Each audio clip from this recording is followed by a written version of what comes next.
ndabasuhuje mwese aho muherereye mu mpande enye z'isi. Tubahaye ikaze kuri Terre de Nations TV, uri kumwe na Muhongayire Jacqueline Shalom.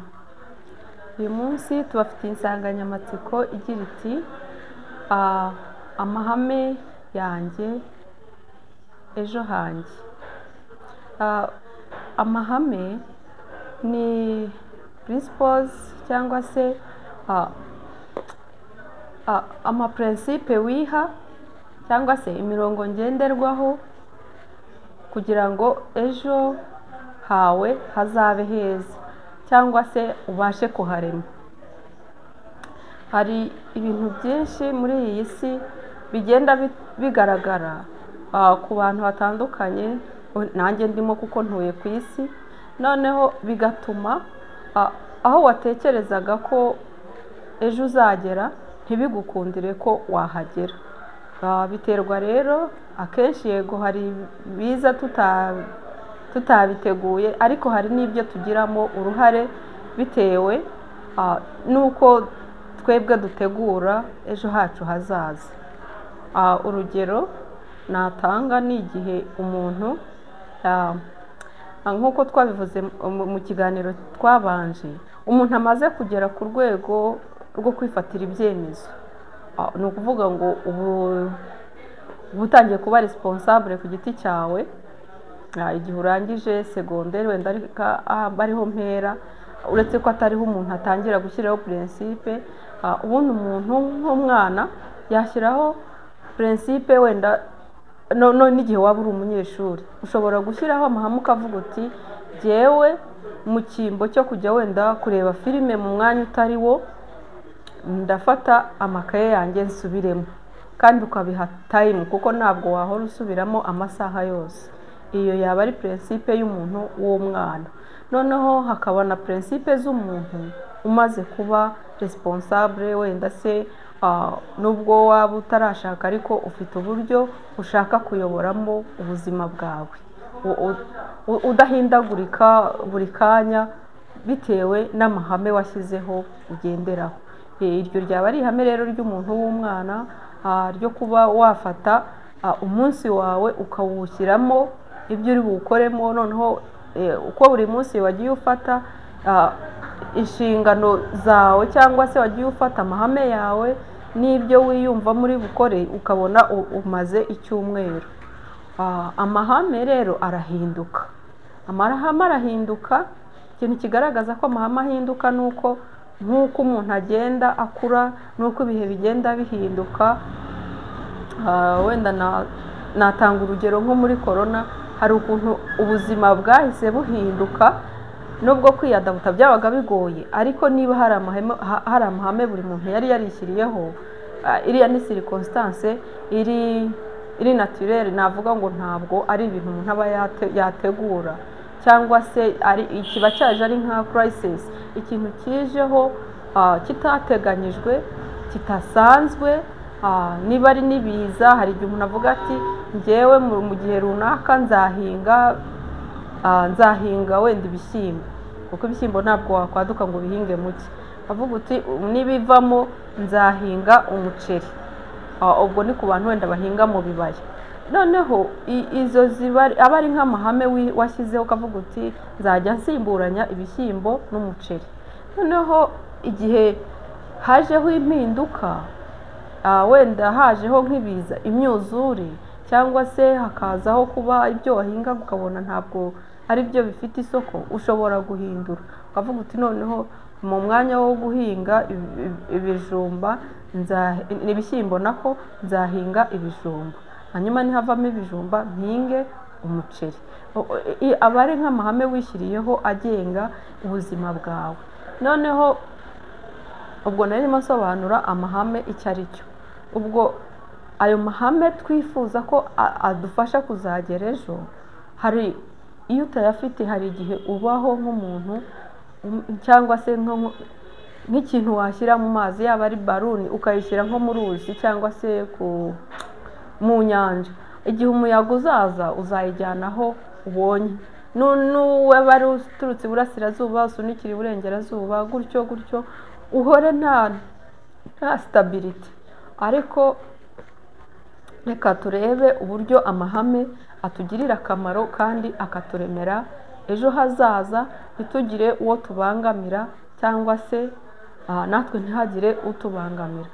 Amahame rero nari maze kuvuga ko ahinduka, ntabwo wavuga ngo uko ungana uyu munsi niko niyoboraga mu minsi yashize, cyangwa se niko nzaguma kugenda no mu minsi izaza. Ushyiraho amahame bitewe na circumstance cyangwa se n'igihari, niko imvugo y'ubivuga ngo biraterwa n'igihari. Kugira ngo ukore ikintu runaka bakavuga ngo biraterwa n'igihari. Amahame rero ni ingenzi mu buzima bwacu, kuko aradufasha, akadufasha kumenya uko dukora na plan y'ubuzima. Ubuzima rero butagira amahame burangirika cyane. Reka wenda turebe nk'ubuzima bw'abantu babiri bo muri Bibiliya. Navuga ku rugero rwa Daniyeli. Daniyeli yabayeho nawe ari mu gihugu cy'ubunyagano, niko navuga, kandi yajyanywe ari umunyagano muri icyo gihugu ari umusore. Hanyuma yiyemeza kutaziyandurisha ibyo muri icyo gihugu, yiyemeza kuzakomeza kugendera ku Mana ye, mbese ntatatire Imana ye iyo yasengaga mbere y'uko babajyana muri icyo gihugu ari abanyagi. Yarabikomeje abikomeraho kugeza n'aho bamushatseho ikosa bakaribura, ariko bakavuga ko nibamutegera ku Mana ye biri bushoboke. Babaza igishushanyo bagishyira aho ngaho, ngo umuntu cyangwa se icyo baremye bagishyiraho cy'izahabu, ngo buri muntu wese akiramye, ariko we ntiyabikora. Hamwe na bagenzi be Shaduraka, Meshaki na Abedenego, abo ni abantu bagize amahame. Amahame yabo bituma agaragaza neza Imana yabo, bituma n'abo banyamahanga bari muri icyo gihugu bayiyoboka, bavuga ko ari yo Mana yabo, ndetse baba n'abayobozi muri icyo gihugu kubera ko bari barashyizeho amahame. Ntabwo ari bo bonyine rero, hari n'abandi benshi bagiye bashyiraho amahame yo kumva ko atiyandurisha ikindi kintu icyo ari cyo cyose. Navugana na Yosuwa nawe yateranije ubwoko bwiwe bw'Abisirayeli, arababwira ati uyu munsi muhitemo Imana muzakorera, kugira ngo tumenye abakomeye ku Mana yadukuye muri Egiputa ikatugarura muri iki gihugu, abo tukiri kumwe, niko navuga. Hanyuma abandi nabo bayoboka izindi mana, nabo ni amahitamo yabo, ariko uyu munsi ni wo munsi wo guhitamo, kugira ngo menye abo nyoboranye nabo. Niko rero Yosuwa yabigenje, afata abo bantu arababwira ati jyewe, ashyiraho ihame, aravuga ati jyewe ubwanjye, jyewe n'inzu yanjye, jye n'umuryango wanjye tuzakorera Uwiteka. Ese uyu munsi wowe ukurikiye iki kiganiro waba hari amahame ufite? Aha amahame turimo tuvuga aha ngaha ni amahame aganisha ku cyiza, ni amahame ashobora guhindura ubuzima bwawe ejo bukaba bwiza, cyangwa se agahindura ubw'umuryango wawe. Watekereza ute se iri hame nihaye? Hari abantu biha amahame mabi, wenda navuga ngo abantu biha nk'ihame ryo kuvuga ngo jyewe nahisemo ko ngomba gukoresha aya mafaranga wenda mu buryo, wenda nkavuga ngo mfite ihame ry'uko ku mushahara wanjye mpembwa bishobora kuzajya nyanywera agashira. Iryo hame ntabwo ryaba ari ryiza, ntabwo navuga ngo ntabwo ryaba rifasha umuryango, nta nubwo ryaba rifasha sosiyete. Ahubwo ntekereza ko wakabaye ufata ihame nyine riganisha ku cyiza, ukavuga uti umushahara wanjye ndawugenera abana minerivare, guhahira umuryango, kwizigama. Ibyo byose byarangira noneho hakabaho amafaranga ayo nakwita miscellaneous, ayo wakoresha utundi tuntu wumva nyine cyangwa se n'ibitunguranye ibintu bitateganijwe. Ubwo yaba ari amahame ryaba ari ihame ryiza ryo kujera umutungo wawe, cyangwa se ugashyiraho ihame ry'imibanire mu rugo rwawe. avuga uti rero mu rugo rwanjye niba nta mpamvu itumye dutinda hanze, byaba byiza jye n'umuryango wanjye, umwana wenda akaba ari mu rugo guhera aya masaha kugeza aya ngaya, umuryango wanjye ngomba kuwubonera umwanya mu byo nkora byose, ngashyiramo n'igihe cy'umuryango wanjye. noneho ibyo ngibyo wenda ni ihame ry'umuryango, cyangwa se n'ihame ryo ku kazi. avuga uti mu kazi kanjye rwose ngomba gupafominga neza uyu mwaka, ndifuza kuzarasa ku ntego runaka. ubwo nabwo ni ihame uba ushyizeho, cyangwa se ni umurongo ngenderwaho uba wishyiriyeho. amahame rero adufasha mu buryo bwinshi. iyo washyizeho amahame ugenderaho, ashobora kukurinda, akakubera nk'umutekano, niba ariko navuga. tuvuge niba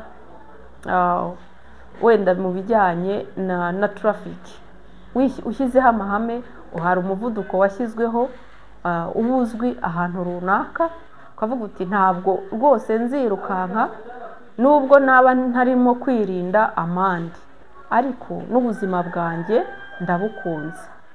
ukagerageza gutwara ku rugero rwagenwe cyangwa se rusabwa n'amategeko, kugira ngo urinde ubuzima bwawe, urinde n'ubw'abandi, hanyuma bikubera inyungu. ikindi ndetse n'umutekano wo mu muhanda abantu babyubahirije byaba ari byiza. iryo ni ihame ryiza waba ushyizeho kandi riri gufitiye inyungu ku buzima bwawe n'umuryango wawe na sosiyete, ndetse n'ababifite mu nshingano kureba ibijyanye n'umuvuduko wo mu muhanda. iyo ni principe imwe nk'umuntu yaba yihaye. rero bifite ikintu bitumarira, haba ari ku giti cyacu, haba ari ku muryango wawe, haba ari no ku gihugu, haba ndetse no ku isi. ubuyobozi wenda hari ihame ry'uko umuntu niba akoresheje ikintu runaka, igikoresho wakoresheje, bashyizeho utuntu ku muhanda, dustbin, ahantu ugomba kujugunya imyanda. wenda ikibona utari bugendane, utari bufate urugendo rurerure uri kukigendana, ukakinaga muri ako kantu, ari nacyo cyiza kigaragaza isuku y'igihugu cyacu. mujya mubona ko ari ikintu cyishimirwa n'abadusuye. ntabwo nabura kubivugaho, kuko niba umuntu aje kugusura avuye mu kindi gihugu cyo hanze, yarangiza ikintu cya mbere abona akabona ari isuku. iyo ngiyo yaje kubera ko hari ihame ry'igihugu rivuga yuko isuku yawe ni ubuzima bwawe, kandi ni n'ubuzima bwa mugenzi wawe, ndetse ni n'ishema ku gihugu. ukabona rero kubera ko iryo hame abantu baryitabiriye rigakurikizwa, rifite umumaro cyane, kuko usanga igihugu gisa neza. ikindi bikaba byaturinda n'indwara, kuko abantu bose bagiye bajugunya ibintu aho babonye, uba ubona nyine umwanda. turabizi ko ari ingaruka ku bantu, ku kiremwa muntu, ndetse no ku bidukikije. ugasanga iryo hame rero igihe ryakurikijwe, ukabona ko ibintu biri kugenda neza. amahame rero navuga ni menshi, ariko reka twigarukeho, kubera ko ibi biganiro icyo bigamije, biba bigamije kwitekerezaho, wowe ku giti cyawe, nanjye ku giti cyanjye, kugira ngo tureme sosiyete nziza y'uyu munsi, cyangwa se umuryango mwiza w'uyu munsi n'ejo hazaza. noneho reka tubishyire ku buzima bwacu. njya nkunda kubaza ikibazo iyo maze gutanga wenda nka introduction ya topic twavuze uyu munsi, cyangwa se y'ingingo twavuze uyu munsi, cyangwa insanganyamatsiko. ukavuga ute se mba nabitanze kugira ngo wowe udukurikiye cyangwa uzumva iki kiganiro wisuzume, urebe ute se jyewe mfite amahame aganisha ku cyiza? ese ubundi ntaravuga ngo aganisha ku ese ubundi urayafite? reka mbanze mbaze icyo kintu. hari amahame ufite ugenderaho? twavuze yuko amahame abaho bitewe na situation cyangwa se bitewe n'ibyo urimo ukora, kugira ngo bibe success, ugire success muri icyo kintu, succeeding niba ariko navuga, ugire success cyangwa se ugere ku ntego wiyemeje. Ayo mahame rero utekereze niba wowe mu buzima ubayeho ugira amahame, ese aganisha ku cyiza? Kuko amahame nayo aganisha ku kibi, wenda ukavuga uti nk'abantu bagambirira kunywa ibiyobyabwenge, nta muntu ufata undi ku ngufu ngo amuhe ibiyobyabwenge. Ntekereza ko ari ikintu uba wagambiriye ukagihitamo. Twarabivuze mu biganiro byatambutse ko atari ikintu cyiza, ko kidusenya. Iryo ntabwo ryaba ari ihame ryiza. Wenda reka tuvuge nyine ku rugero rwenda rw'abantu bamaze kuba responsable, kwigenga.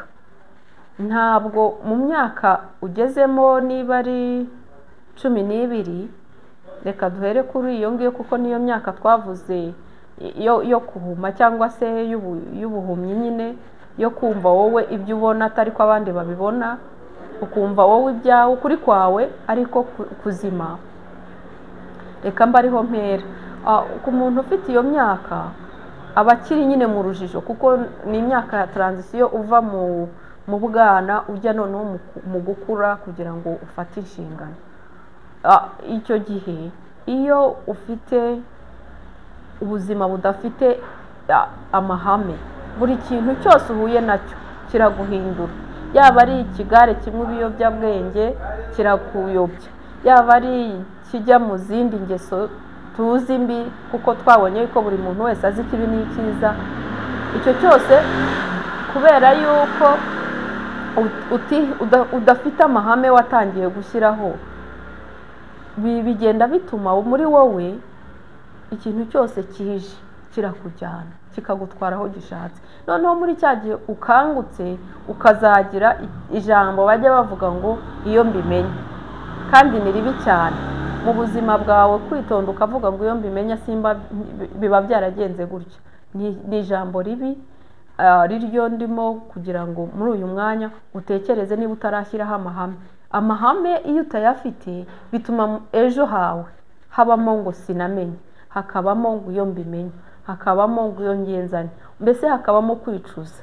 Ariko iyo ufite ubuzima bwubakiye ku mahame, ihame ukarihindura bitewe n'aho ugeze, ni ukuri pe ugira ubuzima bufite icyerekezo. Kereka iyo habayeho bya bibazo bitateganijwe, bya bibazo biza umuntu bimutunguye adafite n'icyo yakoraho kugira ngo abyirinde. Rimwe na rimwe hari ukuntu utabyirinda, wenda se tuvuge ni nk'isuri, igihe cy'imvura wenda iraje ishenye inzu yawe, ntabwo wari warateganije gukodesha ukisanga mu bukode. Ubwo ihame wari warashyizeho uvuga uti rero ngiye kubaka inzu, ukafata umutungo wawe ukawushyira ku nzu, nyine bituma usubira inyuma ukajya gukodesha kandi utari warabyifuje. Amahame rero aberaho kugira ngo adufashe uyu munsi, hanyuma tuzagire ubuzima bw'ejo n'ejo bundi bufite icyerekezo, bushobora no kuzakugeza ku ntego wiyemeje. Twari tubonye urugero rwa bariya bahungu uko ari 4, aribo Daniel, Saduraka, Meshaki na Abedinego, biyemeje kutazatatira Imana yabo mu gihugu bari barimo, ndetse bikazabageza no kuzagira no kuzizerwa mu gihugu bari barimo. Hakazagera n'igihe ko Daniel yabaye umuntu wubashywe, aba umuntu ufite ubwenge, kandi amenya n'igihe cyo gutahuka kwa bene wabo, kuko bari bagomba kuzamara imyaka 70 mu bunyage. Igihe kiragera rero amenya yuko kigeze cyo gutaha. Ni ukuvuga ngo iyo ufite amahame ugira n'ubwenge bwo kumenya ibihe, bwo kubara ibihe, ukamenya n'ibyahishwe yemwe, kubera ko ubwenge bw'Imana bavuga ko bwari buri muri we. Kubera ko rero atatatiye iyo Mana yabo, icya gihe cyarageze bimubera byiza, noneho amenya n'igihe cyo gutaha maze batangira gusubira iwabo ku gihe cyari kigeze. Iryo ni ihame ryiza twamwigiraho. Reka tuvuge n'undi umuntu witwa Yosefu.